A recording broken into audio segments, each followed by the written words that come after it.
Hello, my Skibidi Sigmas. The four alphas are here. Nikki, Joshua, Mikael, and Malvin is here to talk about protests. We obviously know that many protests have occurred in the world, and most of these protests usually happen to be violent. But we have also found out that some protests, though rare and unlikely, are peaceful, like the Gandhi Salt March and many more. Because we were so interested in this topic, we started to research it, which made this video. Through through our research, by finding articles about these protests and asking teachers around our school on their opinion and what they can do about it, and also give handing out questionnaires to people, we have found out a lot of interesting facts about this topic.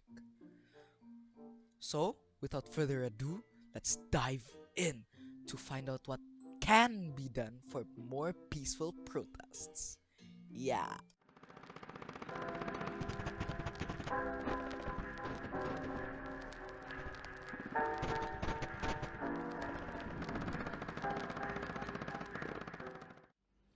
Now, I want to ask you, what do you think a protest is? By definition, a protest is an act of disapproval or disagreement with a specific idea or opinion.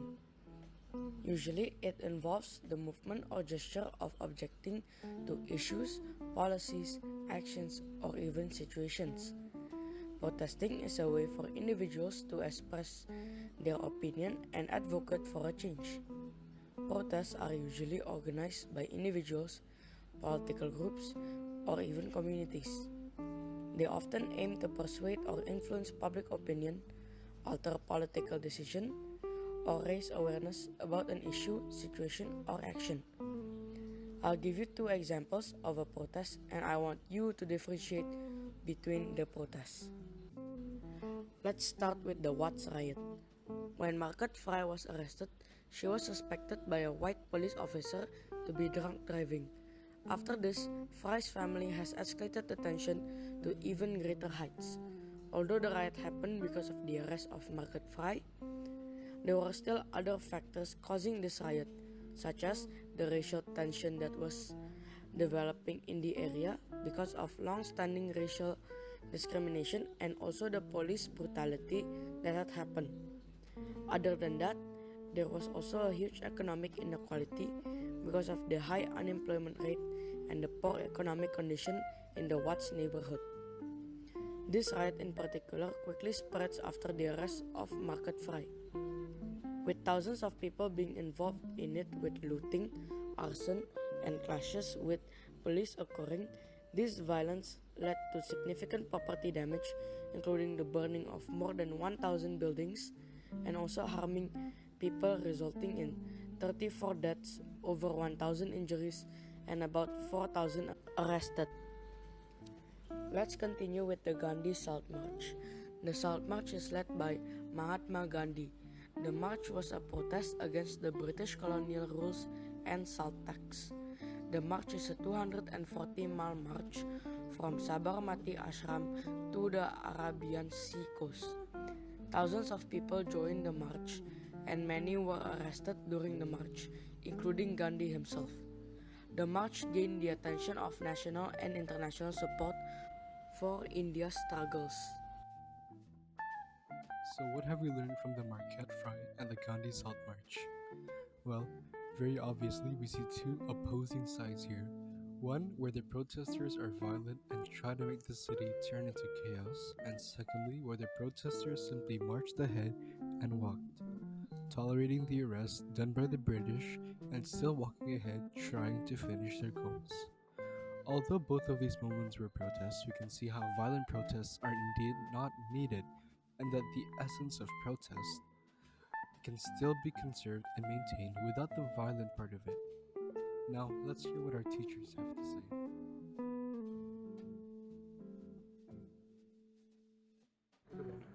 So, good morning, Sir Bradley. Today we have a few interview questions for you, round 3 and 4. The first question we have is, do you think protests are necessary in society? Yes. Yes. It's an important benchmark for elected leaders or even unelected leaders to understand the will of the people. What do people actually want? That's like they're trying to move the capital from Jakarta. You know, anytime a country moves their capital to a brand new city that didn't exist before, corruption always increases because they get in their little like politician bubble, and there's no people in the new city, so they don't see when there's big protests anymore. That is true, sir. Now, our second question. Do you agree or disagree with violent protests?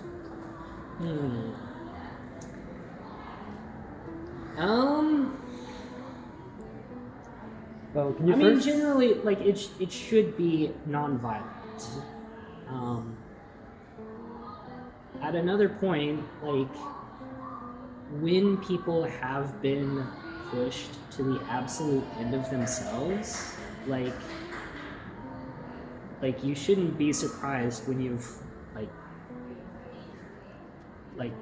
gotten you get an animal into a corner, they're gonna fight back. Like people, when you've taken everything that you can take from them, like you can't really blame the people when they get violent. There's some cases in history where that's happened. That is true. Well, for you, what counts as like a violent protest? What are the properties of a violent protest for you?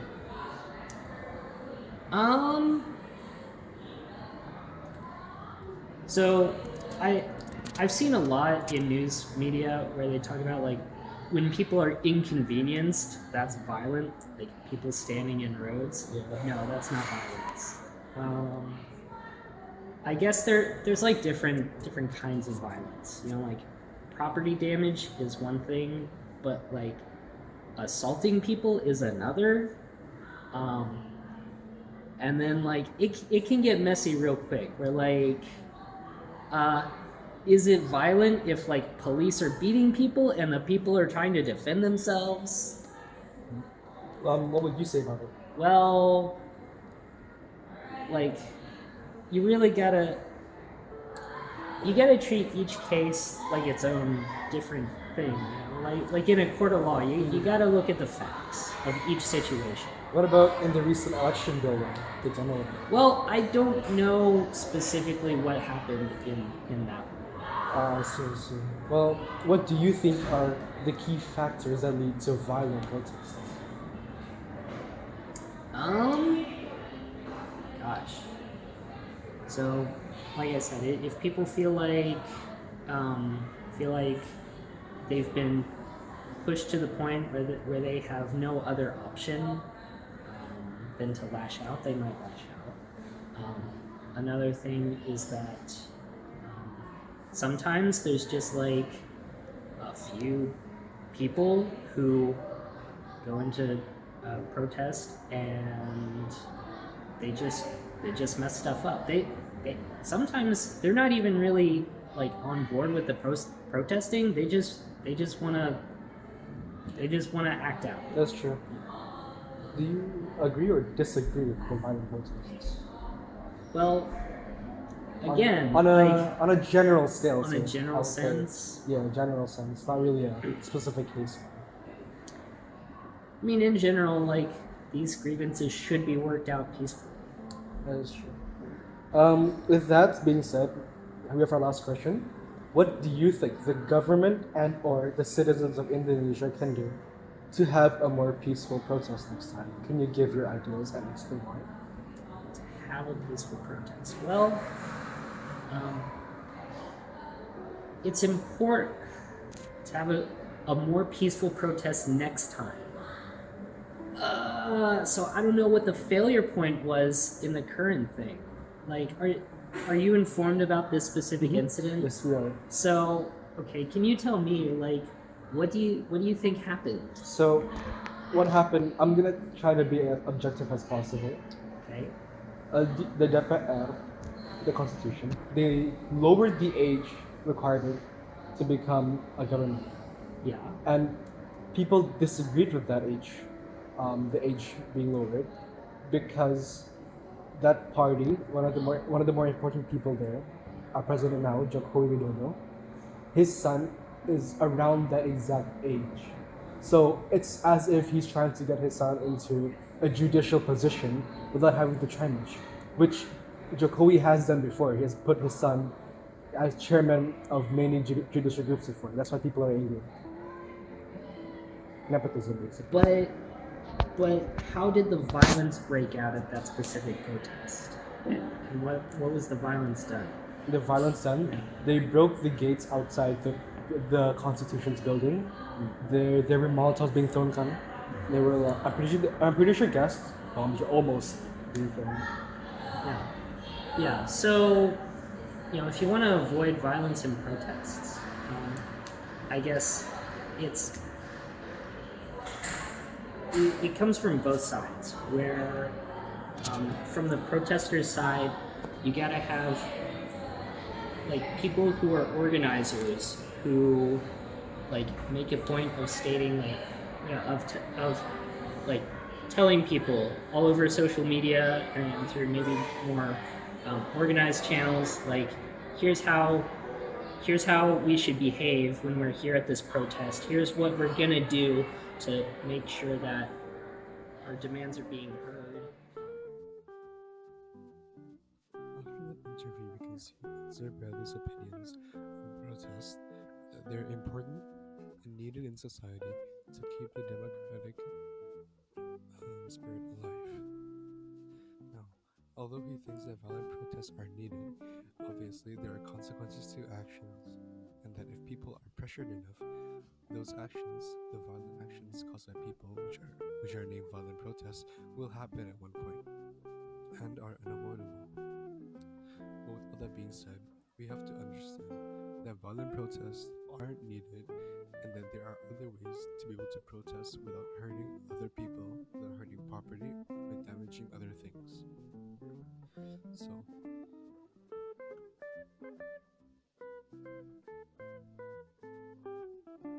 after 10 long minutes, we finally reached the end of the video. Before we end the video, let's conclude what we've learned so far. First of all, we've learned that a protest is an act of disapproval or disagreement towards a certain idea or opinion.